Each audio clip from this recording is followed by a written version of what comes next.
Hello, it is April the 14th, 7:27 a.m., and it is the Peng Sports Podcast, episode 7.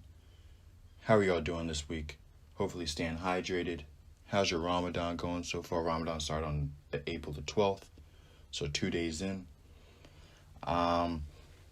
Week 7 of the Peng Sports Podcast. I'm blessed to be on week number 7. Who's the best number 7 you guys got? I say this because the greatest footballer that I believe that I've ever seen is Cristiano Ronaldo, and he's number 7. Probably the most iconic footballer is David Beckham. He was number 7 for Manchester United. There's a new number 7 in Brooklyn, Kevin Durant.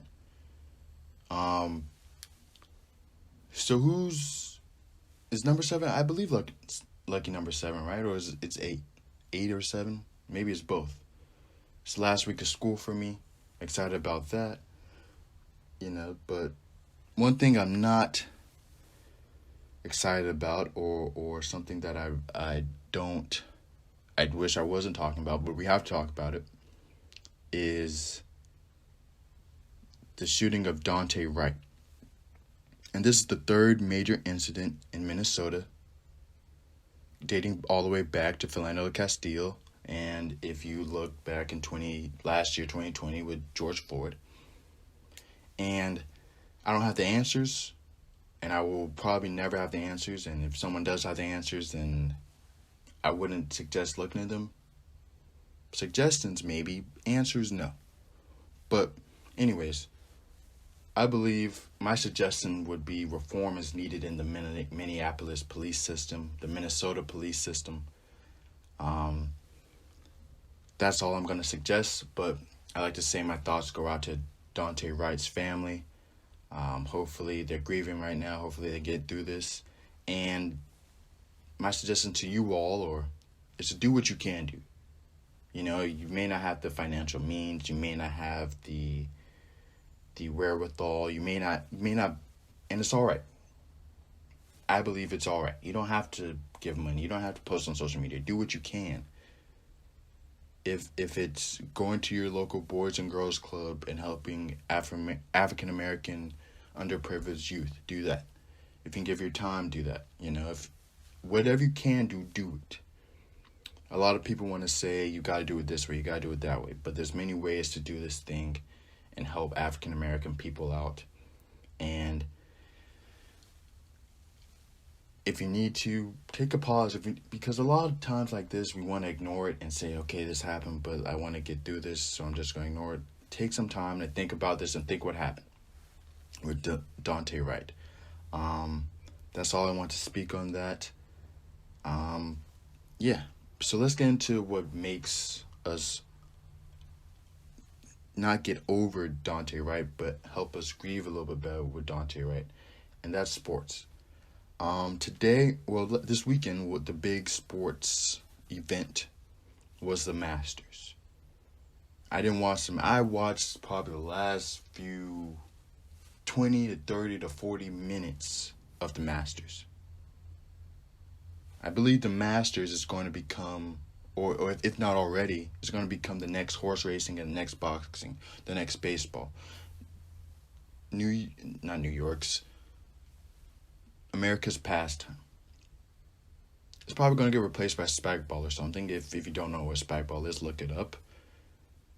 But it's just boring. Congratulations to Matsuyama. Hopefully I pronounced his name wrong.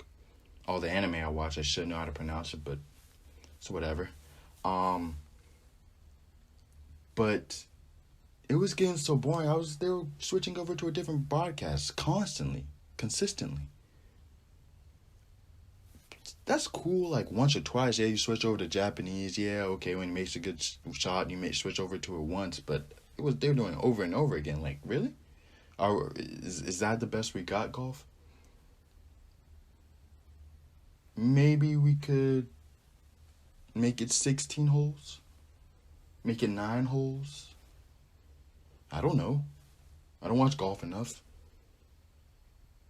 A lot of golf people would know better. there's got to be some kind of rule change to make this thing a little bit more exciting. Isn't the Masters supposed to be the event? I heard the Masters don't start until the back nine, and I think it was this year where um, it was somewhat a blowout, sort of like Baylor and Gonzaga. In most years, I believe it is more competitive than this. Um, but golf is going back to where it was before Tiger, and if there's not, I don't think there will be another Tiger. There could be, of course. If they stop comparing every guy to Tiger Woods who does have some success, maybe there will be another Tiger. But it's getting into the same space it was before Tiger Woods, where it's decreasing in ratings and people don't want to watch it. My generation doesn't want to watch it because it's boring. Nothing happens. But of course, I don't know enough about golf. I know a good amount, but I don't know enough about golf to change the narrative of golf. At least maybe that's just my narrow mind, my young mind, that golf isn't that big. It's somewhat big across the world, but it's not as big as soccer. It's not as big as the Champions League. It's not as big as PSG versus Bayern. What I tell you about PSG versus Bayern? I told you my favorites are PSG, and what they do, they beat the reigning champions, the team that beat them in the Champions League final last year. Of course, Bayern Munich didn't have their best player, Lewandowski. They didn't have maybe their second or third best player. They're definitely one of the top 5 players, Serge Gnabry. But PSG didn't have Marquinhos. Injuries are part of the season. You got to get through it. It was a great tie, great fixture. But those teams don't deserve to be out. And this is a common occurrence that I'm seeing in football. And it sort of started happening the 2018 World Cup, where these big soccer federations, FIFA, UEFA, they try to make it even, make everything better. And it's not. When you get in ties like Chelsea, Porto, the 2 worst teams in the Champions League, I believe, you could argue maybe Dortmund's in there. But it's the two, at least 2 of the 3 top worst teams in the Premier League, in the Champions League. And somehow they play each other in the quarterfinals. They're changing the ruling in, I believe, 2 years. So I think the 2022-2023 season, that's when they're changing the ruling. It's a lot that goes into it. I'm going to explain that soon. Maybe the dog days of summer when there's no sports going on. But there's always sports going on with the European Championship this summer. But there's going to be a little dead period of sports. And I really want to delve into what's going to go in, what new rules, new changes, because they have new rules in the NBA, new rules and everything. But anyways, 2018 World Cup, they didn't have a group of death, and they had one of the worst World Cups ties where England played cupcake teams almost every single round. Croatia played cupcake teams, and you had a Croatia-France finals, and it wasn't appealing. But you got to beat the teams in front of you. Chelsea beat Porto. Congratulations to Chelsea. The Premier League is probably going to have 2 teams in Champions League. Of course, if Man City takes care of business today. Chelsea is starting to play Pulisic a little bit more. And Thomas Tuchel was telling the truth. I remember a few weeks back I talked about how Pulisic wasn't playing. But I couldn't argue with Thomas Tuchel because he was winning. But Pulisic is playing now, and they look like a totally different team, a better team. So, I guess this guy sort of knows what he's doing. You know, he's been a professional manager for quite some time. Dortmund, PSG. He's probably another club before Dortmund. But congratulations to Chelsea. But speaking of Premier League teams, the Premier League was this weekend. Of course, it's almost every weekend. West Ham versus Leicester City. And I don't really want to talk too much about this game. It was sort of a top 4 decider. But shout out to Jesse Lingard. I believe Liverpool is going to get over West Ham in the top 4 position because they need to. But I really wanted to just focus on Jesse Lingard because they are going to make the Europa League, and this is where sports gives you life lessons and you don't have to live life. And that's sort of a confusing statement. Let me tell you this. Tell you it. Break it down for you. So, let's say in Cleveland in 2016, where they came back 3-1, they showed you not to give up. You may have never experienced a moment where you've been down deep like that, or down in the depths where it looked like you should give up. But Cleveland showed you in sports that, hey, if you don't give up, you can still make it. So when that opportunity does arise in your life, or that situation does happen in your life where you are down bad and you think about giving up, you can think about that Cleveland. Cleveland was down 3-1. They came back, even though it was maybe not as dire of a situation, but it's possible. And Jesse Lingard did the same thing. Jesse Lingard played at Manchester United, a big club, where he was clearly a very good player, as you can see how he's doing at West Ham, and he didn't get his chances. Jesse Lingard now, playing at West Ham, got his opportunity, and he's seizing it. Sometimes being the big, I always hear the big fish being the big fish in small ponds. Sometimes it's not a bad thing. Sometimes you got to seize your opportunity. Sometimes you got to handle what you got to handle. Take care of your opportunity. Seize the opportunity. So that's a life lesson. Look at Jesse Lingard, not getting opportunity at Manchester United, got an opportunity at West Ham, taking care of his business, doing what he has to do, and also showing that don't give up, and where you are right now doesn't define what you are going to be later in life. So that's my advice for the day, advice for the week. Hopefully that gets you guys, helps someone, touches someone this week. But Leicester City, top 4 position again. Looks like they're going to probably lose it again. And is it Brendan Rodgers' MO? Is it his mode of operations? I don't believe it is. I believe Brendan Rodgers' mode of operations is getting a team performing higher than it's expected to. Because when you look at this Leicester City, it's a top 7 side. Where in the top 7? It's a top 7 to 5 side. It's not a top 4 side. If you look at them talent-wise, Tottenham's, I believe, is more talented than them. Manchester United, Manchester City, Liverpool. Liverpool with the injuries is more talented than them. So the fact that they're in the top 4 or still have a chance to make a top 4, Chelsea's more talented than them. They deserve to be where they are. It's sort of like Ollie. Should they really be second in the Premier League with Manchester United? And we're going to get into Manchester United later. But Leicester City probably should be fifth or sixth best team in the Premier League, and they're 4th, or I believe maybe even 3rd. I think they're 3rd in the Premier League right now. They shouldn't be number 3. So when you say Brendan Rodgers chokes at the end of the season, take a step back and look. Is this team really a top 4 team? Is this a top 4 team in the Premier League, talent-wise? No. He's that good of a coach where he makes them believe they're a top 4 team. He makes them get into those positions. He puts them in good situations. And that's all a coach can do. And in my opinion, he's doing his job. Just like Ollie. Big game this weekend, Manchester United versus Spurs.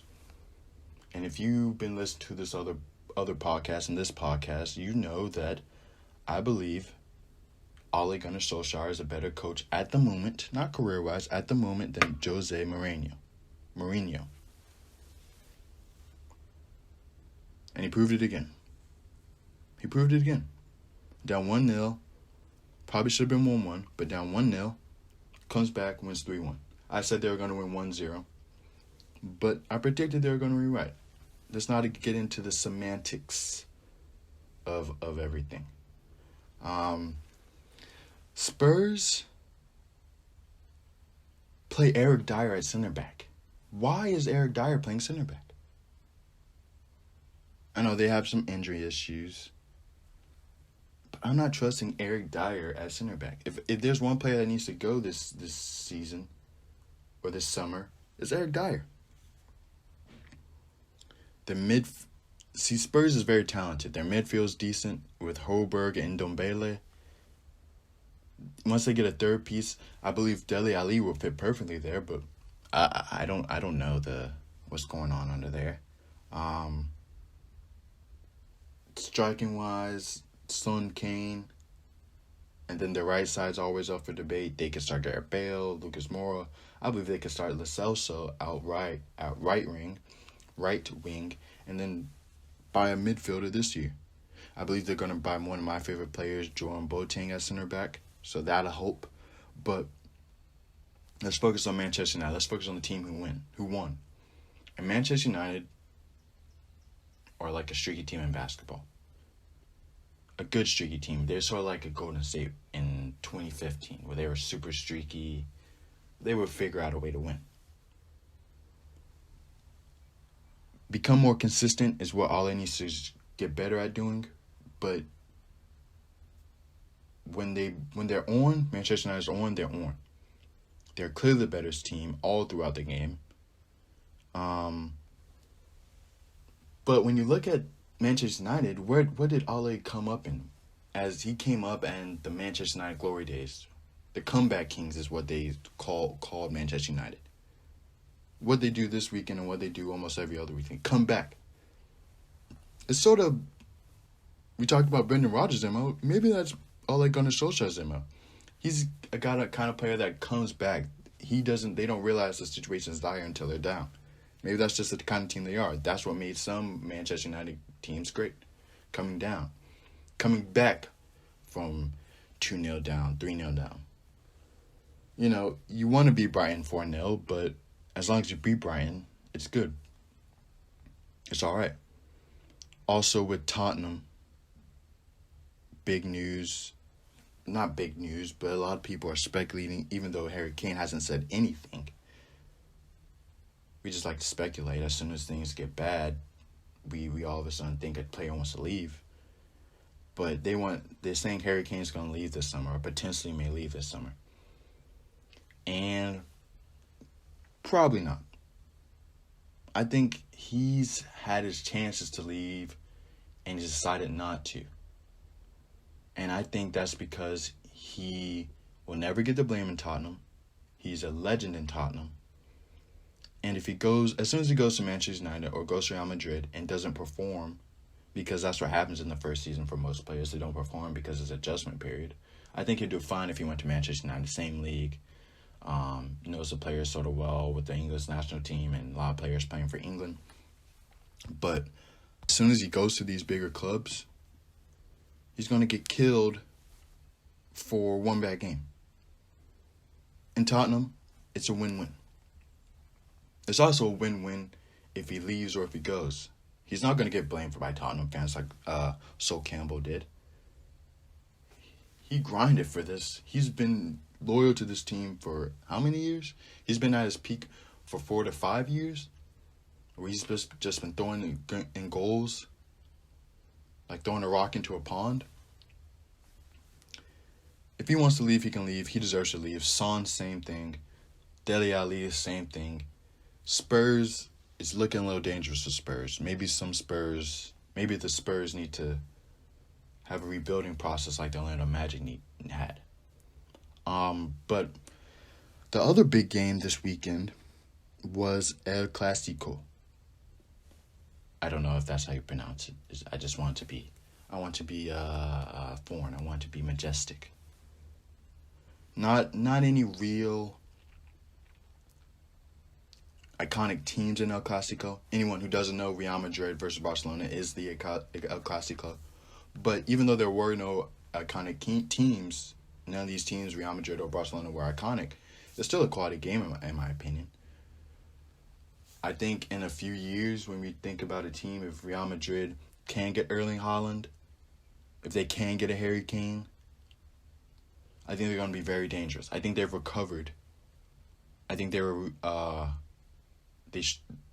that team had an injury when they lost Cristiano Ronaldo. And it seemed to be a 2-year injury, where they thought they were healthy, but they really weren't. With they finally, I believe, found their identity, where they strengthened their battling. Mendy's playing well. Even though Sergio Ramos and Varane isn't there, they still play very well defensively. Everyone, they find their identity. They're controlling the game through Modric and Kroos. I've always been so curious, like, what happened to Kroos and Modric during that time? I thought those guys were going to step up. I think they've really found their role in their readjustment without Cristiano Ronaldo. But the El Clasico looked very similar to the Liverpool-Real Madrid game, where, Barcelona had their chances. They hit the post. They even scored. But Real Madrid weathered their storm. They bent. One of the worst things, I believe, they bent but did not break. And that's what happened with Real Madrid. And that's all you can. That's all you can ask for. But, as I said, if they get Haaland or get Kane, if they get Mbappe and Haaland, it's going to be like Liverpool in Europa League, like I've been telling you guys. How if Liverpool makes the Europa League, there's going to be no point in playing. There's going to be no point in playing soccer. There's going to be no point in playing La Liga. It really isn't. Champions League is going to really be a waste of time. You're going to be watching Champions League for every team that's not playing Real Madrid. Because it's going to be a waste of time. Because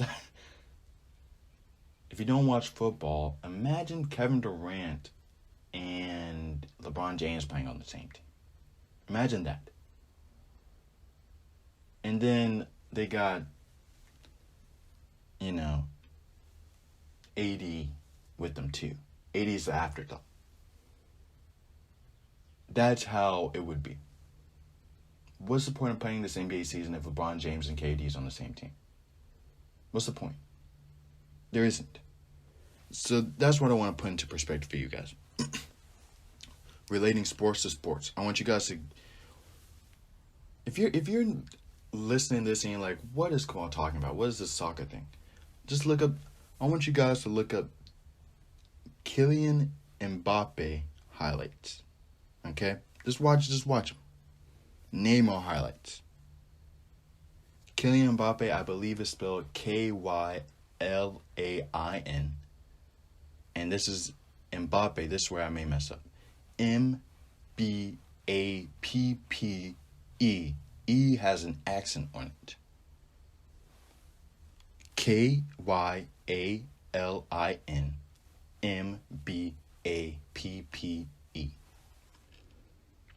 I may be the worst speller in the world, but I believe I got those right. Look it up.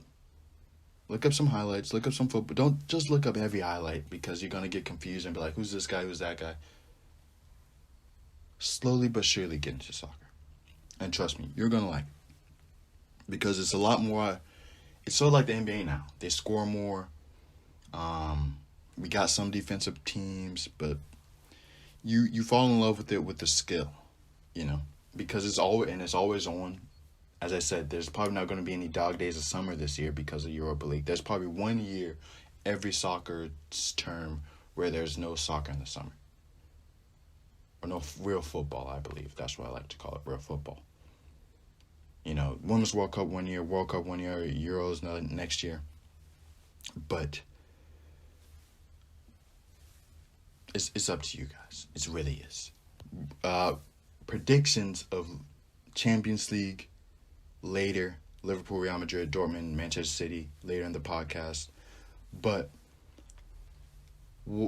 going to a sport that I've been watching constantly throughout the year to a sport that I've been picking up a lot more. I've been watching some games, but not as much as I require for a guy who has a podcast on sports. I need to be watching NBA basketball a lot more. And I have been picking up. There's literally a game on every week. National televised game. The teams you need to watch are on every day from they have a 7 o'clock game and a 10 o'clock game almost every single day. But if anyone who's confused about on the regular season, let me break it down the regular season for you. The regular season is to show the players that have gotten better over the offseason. And this is the perfect time to see it because a lot of people believe, oh, come on, it's late. Of course, you won't see. No, this is the time where you really see who got better over the offseason. Not that the players who start at the first 10 games hot. No, this is late in the season, playoffs about to start, who really got better. And this is the time to watch it. And it's also to build chemistry. And that's what the regular season's about. Show who got better and build chemistry. One's really for the fans and one's really for the teams. But congratulations to Steph Curry passing Wilt Chamberlain as the all-time leading scorer for the Warriors. Is Steph Curry greater than Wilt Chamberlain? Is that a statement that I could say with confidence and no one's going to argue with me about? Or is that going to be something that's arguable? I believe it's sort of over. Steph has 3 championships. I believe Wilt only has 1. Wilt did score 100 points in one game. Multiple triple-doubles. But I'm going to go out on a limb here. If that's what they say. I believe that's what they say. And say Steph Curry's better than Wilt Chamberlain. I'd also like to say Steph Curry's the 3rd best player in the NBA. I can debate that one. Maybe you guys think Kawhi Leonard's the 3rd best player. Steph Curry's the 3rd best player in the NBA. He can get a basket anytime he wants to. And he's usually getting 3, not 2. Anytime he wants to. He's getting 3 points anytime he wants to. He needed, I think, 19 or 17 to beat Wilt Chamberlain's record against the Nuggets, and he got like 21 in the first quarter. What? Are you... That's just... I don't think Kawhi Leonard can do that. I don't think anyone else besides Kevin Durant and LeBron James can do that. Maybe James Harden can do that if they really want to. PSA. There's a sirens going on in the background, so I had to pause the podcast. But get over when you see an ambulance. I don't think that's something difficult to do. I don't think that's really something I should be saying, but I see it all the time where people don't get over. But anyways, we were talking about who can get a bucket anytime, and I believe Steph Curry is the 3rd best player in the league. There's more ambulance going on in the background if you guys hear that. God bless, hopefully, everyone who is getting rushed to the hospital or the ambulance is rushing in. Hopefully they're all right. Personally, I don't want an ambulance being called on me, especially if I survive. You know, I don't want to die, but it's expensive. Ambulance fees are expensive. All that's expensive. Don't call the ambulance for me. Just, I'll be all right. Trust me. Controversial point, controversial topic, but yeah, it's just expensive. Anyways, Bradley Beal, James Harden, Kevin Durant, LeBron James are probably, and Steph Curry, of course, are probably the only players who could probably get 21.5 if they really wanted to. And Bradley Beal sort of maybe Bradley Beal. Is there anyone else? I don't believe Devin Booker can. I believe some people can. But anyways, big news that happened in the NBA this week. During that game where Steph Curry dropped 21 points and beat pass in one quarter and passed Wilt Chamberlain, Jamal Murray got hurt. So the Nuggets are done, right? Right? Jokic isn't that good, is he? They've been saying Jokic is MVP. I want to see it. Because he's lost 2 straight. And their defense is that great. MPJ is too young. Michael Porter Jr. is too young. Let's see how great Jokic is without Jamal Murray, without his Robin. They're going to hurt. Jamal Murray losing the Nuggets is going to... He can get a bucket anytime, but really the floor spacing is really where they're going to miss Jamal Murray. Because when this team's not hitting shots, Jokic, he becomes a worse player because half his game is passing it out, half his game is finding the open guy. And when the team can crowd the middle a little bit more and focus on Jokic, it makes this team a good team to a mediocre team. And they don't have a deep bench. So shooting is very important for them. The backup point guard, can't manage the game like Jamal can, I believe. But he can't shoot and get a basket like Jamal and stretch the defense like Jamal. So I think it's safe to say the Nuggets are out of it. Not out the playoffs, but knowing LeBron's luck, he's probably going to play the Nuggets in the first round. That's probably going to be what happens. And, haters going to hate, you played the weak Nuggets in the first round. But it's whatever. Clippers look good. Clippers look like one of the most balanced teams in the NBA, even without Kawhi Leonard. Paul George stepping up. Paul George looking like I said this last year. Paul George did this in OKC. He did it in OKC the year before, where he just didn't show up in the playoffs. And then the year after, he was an MVP candidate. Yeah, most valuable player candidate. This year, definitely not a most valuable player candidate, but he's balling out. Player of the week last week in the Western Conference. Maybe in the whole NBA. Do they give it out for the whole NBA, or do they just give Western and Eastern Conference player of the weeks? Anyways, something I should know, shouldn't I? But the only thing about the Clippers is, can this translate to the playoffs? Can Reggie Jackson play well in the playoffs? I believe Rajon Rondo being there was going to help him. Can Zubac, can his play translate in playoffs like he plays? Can Terrence Mann translate in playoffs? Can Luke Kennard translate in the playoffs? I don't have any doubt in my mind Paul George is going to ball in the playoffs this year. No doubt. Kawhi Leonard, no doubt. I'm not worried about that. But can Patrick Beverley step up in the playoffs? That's my question. Morris, can he step up in the playoffs? Is this team legit? I want to get into something that I may do next week, may do a few weeks out of this. And some people bet, I'm not a bettor, but some people do bet. I don't know if the Clippers are good or legit.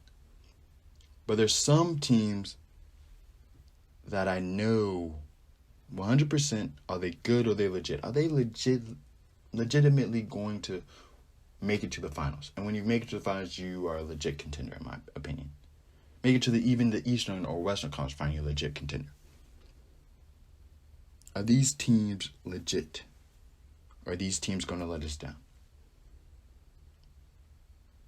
First team I want to get into are the Heat. Are the Heat good or legit? The Heat are legit. Play good defense. Everyone knows their role. In a league where a lot of players seem to not know their roles, or they just ignore their roles and they shoot bad threes, and they don't know what's going on, there's a team that has chemistry. They played last year together. Most of the team played in the bubble together. Jimmy Butler's not going to be easy out. The Heat aren't easy out. Bam Adebayo's playing well. I don't think Bam was an all-star this year, but playing just as well as he did last year, I believe. Heat are legit in the Eastern Conference, where I believe is very competitive, and consistency is going to be something that I haven't seen from a lot of Eastern Conference teams. And they're probably now starting to get to be one of the most, seem to be a little streaky. But in the playoffs, I believe with the Heat organization and what I've seen throughout history, The Heat are legit. Next team. The Utah Jazz. They're good. They're good. Donovan Mitchell, I believe, is a bucket, but I believe he's James Harden 2.0. He needs the ball a lot to be effective in the playoffs. And if he doesn't have the ball a lot, they lose. I also have some trust issues with this team. I do.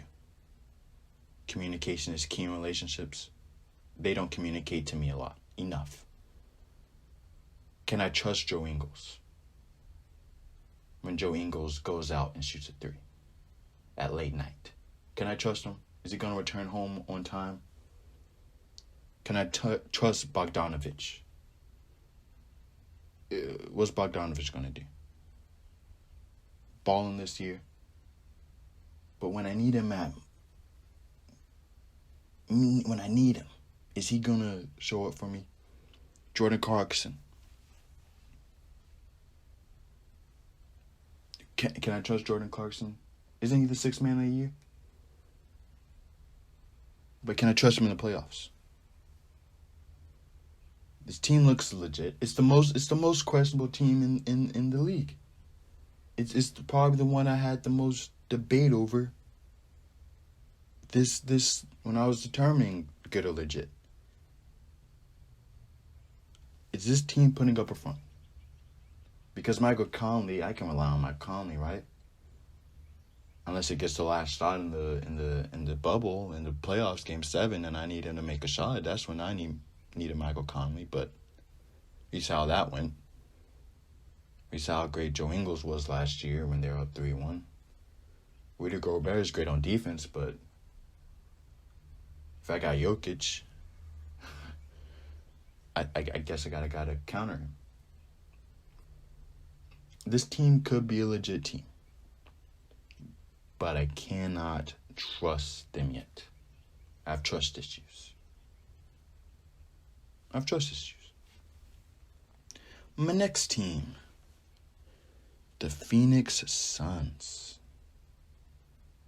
Are the Phoenix Suns good or legit? They're good. They're good. Why are they good, Kamal? It's because of the Aiton, right? It's because of Aiton. Never play in the playoffs. Same with rest of young core. Never play in the playoffs. So that's really the main reason why they're good, right? And yeah, that's a case. But the reason why they're good is because of CP3, Chris Paul. What, Kamal? Chris Paul's the reason why they're in this position. Yeah. And I like Chris Paul. Chris Paul, what he does for the African-American community is great. Phenomenal. Can't say enough about that. He's a legend in my book. If he never wins a championship, what he does off the court, he's a legend. But I have to get into what's on the court. And Chris Paul is just a really good game manager. He's disguised as a star player, but he's just a good game manager. Maybe the best game manager. That's how good he is. We think he's the best player in the world. One of the best players in the world. But he's just a really good... He's disguised as a superstar, but he's really just a game manager. He's not going to make a bucket for himself. He's going to take what defense gives him. He's going to make a bucket for himself. But he's going to pass it out. He's not going to make 17 moves. And there's nothing wrong with being a game manager. You're not going to lose games you're supposed to lose. You're not going to lose to the Pistons, even though I think the Suns did lose to the Pistons earlier this season. You're always going to make the playoffs, and you're going to even be competitive in the playoffs. But soon making the playoffs and being competitive in the playoffs is going to get old like it did in Los Angeles for the Clippers. And if I want to win a championship, if I want to be a legend, if I want to be that guy, because making the playoffs, when you make it year in and year out, soon you're just going to be another team. You're just going to be a team with a worse draft pick than a team who had a worse record than you. You're just getting a worse draft pick. That's the only difference. To make the playoffs is going to become irrelevant if you make it every year and you don't do anything with it. But in the playoff, in the NBA, to win a championship, I need a bucket. I don't need a game manager. When there's 2 minutes left on the clock, I need a bucket. I don't need my game to be managed. I want Chris Paul for 46 minutes of an NBA game. That's what I want Chris Paul for. 46 minutes. I'm not always going to be competitive, but those last 2 minutes, I don't want him. I don't want him. Come on, what are you talking about? I don't want Chris Paul.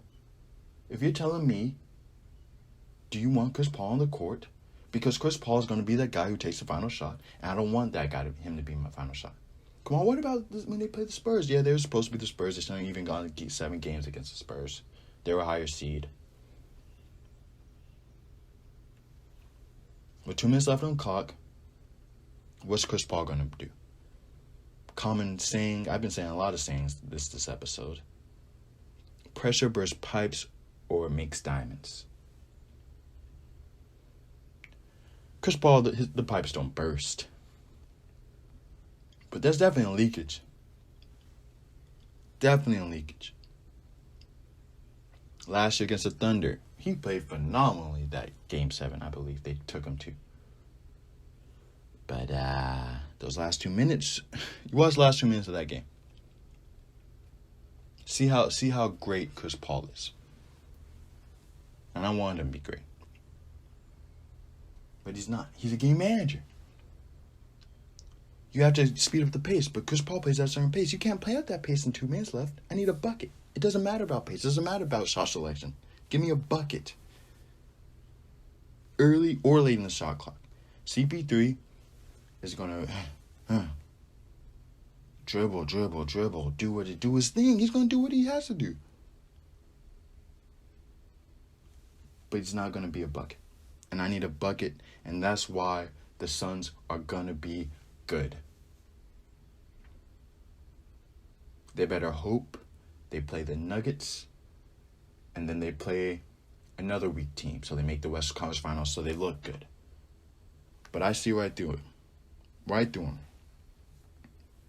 I see right through them like a gold digger. I take that back. I don't know what I'm talking about. I take that back. But they're shallow. I can see right through them. The Phoenix Suns are good. Great. Legit? No. Good? Yes. Next team. The Bucks. Are they good or legit? Bucks are legit. With Giannis. And they sort of fall into the same category as the Clippers, where the Clippers are going into this playoffs with no expectations. No one has faith in them. And that's why I think the Clippers are going to surprise a lot of teams. I don't think they'll be the Lakers if the Lakers are healthy. But if the Lakers aren't healthy, the Clippers are making it to the finals. Easily. Bucks, same way. Maybe they don't make the finals, but they're going to surprise a few teams. And I think they do have a solid chance of making the finals. They're one of the most balanced teams, have a great bench. Drew Holiday is balling. Giannis is balling. Middleton, Covington, DiVincenzo. DiVincenzo still plays for them, right? But outside of the Sixers, I think they're the most complete team. I think the pressure of Giannis not being the MVP, I think all of this goes into their favor. Under the radar, they can upset the Nets because that looks like who they're going to play in the Eastern Conference semis. The Bucks are legit. They have a solid chance of really making it to the playoffs. And Portland is my last team. Is Portland Trailblazers good or legit? Good or legit? Nah, they're just good. They don't play good defense. That's it. They don't play defense. And that's their Achilles heel. Kamal, it seems like you have some Eastern Conference bias because the Bucks were legit and the Heat were legit. And the Heat aren't legit. Come on, Kamal. You're just being biased towards the Eastern Conference. Yeah. The proof's in the pudding with the Heat. And the reasons that I gave for the Bucks with the least amount of pressure, and they have MVP caliber players, superstar. They're a legit team. Both those teams are legit. And apparently the most difficult conference in the world ever to exist, the Western Conference. Shouldn't most of those teams not be legit and be just good?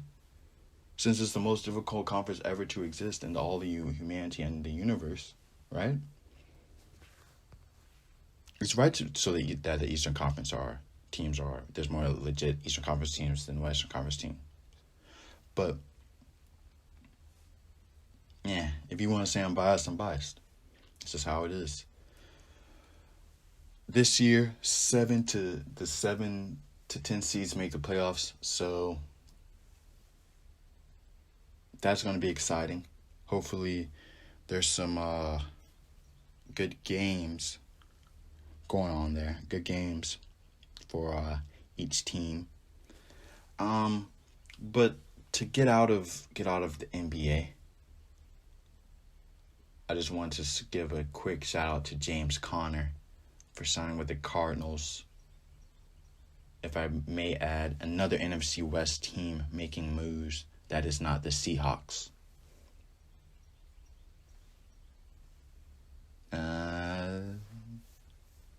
I'm still slander the Seahawks every chance I get. You're not helping Russell Wilson. But we'll see. We will see. With a 17-game season and a team that's constantly injury prone in the Seahawks, we will see how good they are this year. And see, are they going to take Russell Wilson's request seriously yet? But let's get into some predictions this week, or today, actually. Liverpool versus Manchester United. Liverpool versus Manchester United. Yeah. Liverpool versus Real Madrid. Champions League. Real Madrid up 3-1 on aggregate. I remember the last team that scored 3 goals in the first round against Liverpool. Spanish team to be exact. Barcelona was up 3-0. I don't know, the greatest comeback in the history of football happened. So Liverpool is definitely not out. But I believe the Merengues, Real Madrid, are going to pull it out. 1-1, 2-1 today. I'm going to say 2-1.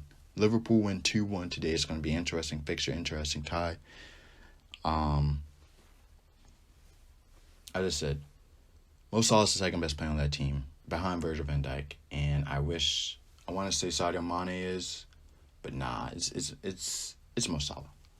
I've seen it this year with a weaker team and less effective players where Mo Salah stepped up and Sadio Mane's not taking a huge step back, but he's taking somewhat of a step back, not being as consistent as he was the prior 2 years when they were as dominant as they were. Next game, Man City versus Dortmund. I got Man City. And I think you hear how confident I am with this pick. Because Man City likes to do this. They like to choke. They like to give games up when they're not supposed to give games up. If Dortmund score 1 goal, they're going to go through. And that's all they need to do. Is just score 1 goal. And they're through. And score 1 goal and win, of course. But I'm going to stick with Manchester City because I believe in Manchester City. I believe this is the year of no upsets in the Champions League. I believe Manchester City is going to play PSG. And we get into that pick later. But I'm going to stick with Manchester City to beat Dortmund. And I'm going to pick Real Madrid to beat Liverpool and to get Erling Haaland. In the Premier League this weekend, for this week and the next week, there probably won't be, there's not a lot of crazy games. If you look in Serie A, there's not Napoli, Atalanta versus Juventus. That's a big game. So Italian league's going to be a big game. I got Juventus in that. Juventus needed a little bit more. They're honestly the better team. But anyways, the big game this week, I believe, is Tottenham versus Everton.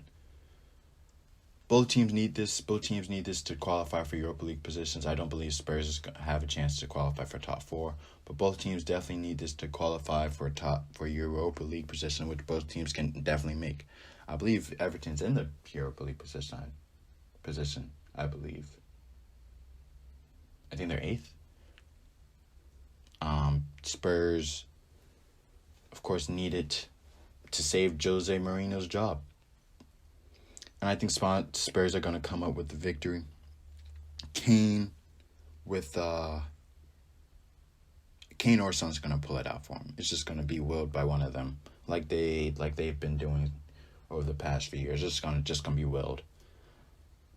Everton's struggling to score at the moment. Don't really have a great. They have a very mid team, not bad, but mid. And Spurs like this play down to the competition. They've already been beaten twice by Everton this year, so little revenge is this best of cold. I got Tottenham. I got the Spurs 1-0 victory. WNBA draft is coming up, and I'm not gonna give my expert opinion on the WNBA draft or anything. Do you guys believe that WNBA women's players should leave early if they want to? I believe they should, but I don't think they should. I think they should have the ability to leave, but I don't think they should leave, because I believe their legacy is built in college. From my perspective, at least. Outside of maybe Sue Bird and Diana Taurasi, almost every other player in the WNBA, I know them for their college accolades. Skylar Diggins, to Maya Moore, to Brittany Griner. I know Brittany Griner from Baylor. I know Skylar Diggins from Notre Dame. I wasn't really alive, or I was alive, I just don't really remember UConn early 2000s, late 90s, them being as dominant as they are.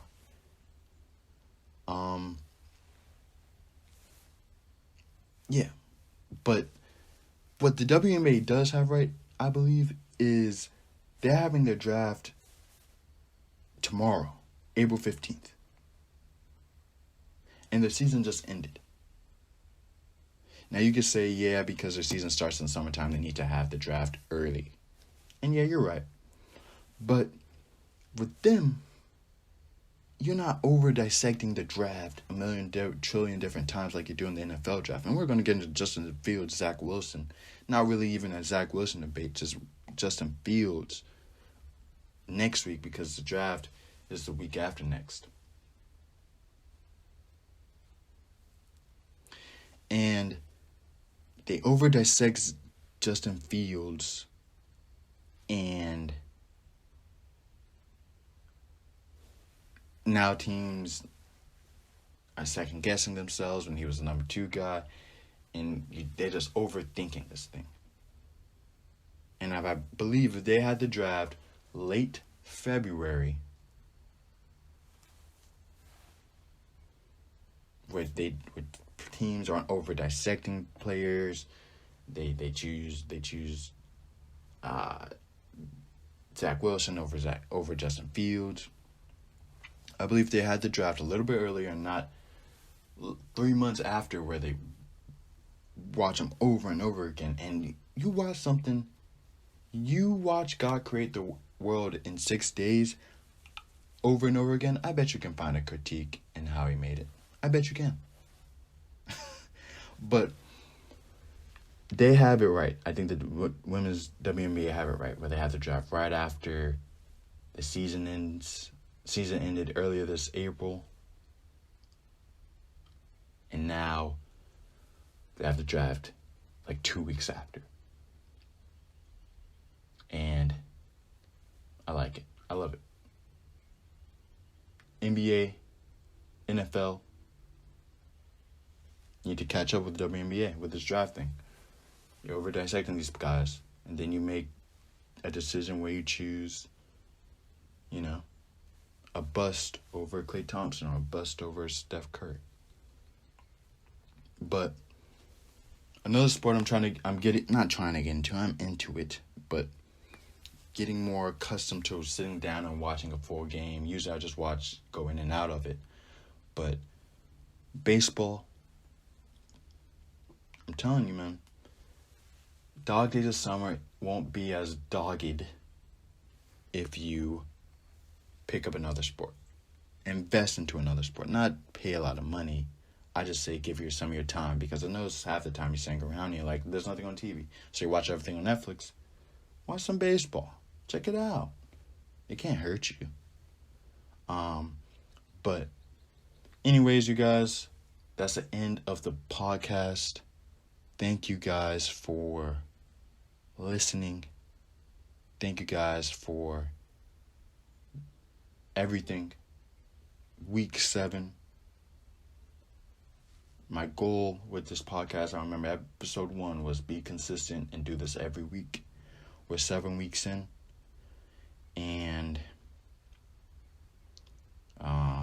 it's nothing to sneeze at, I believe. Another saying for the day. But anyways, thank you guys. New article up on Friday. Talked about coaches last week. Going to talk coaches again this week. But thank you guys. Have a good rest of the week. Finish out strong. Finals are next week for some people. Good luck on your finals. Good luck on everything. And again, this is Peng Sports Podcast, episode 7. Kamal Daniels. Have a great day, and thank you.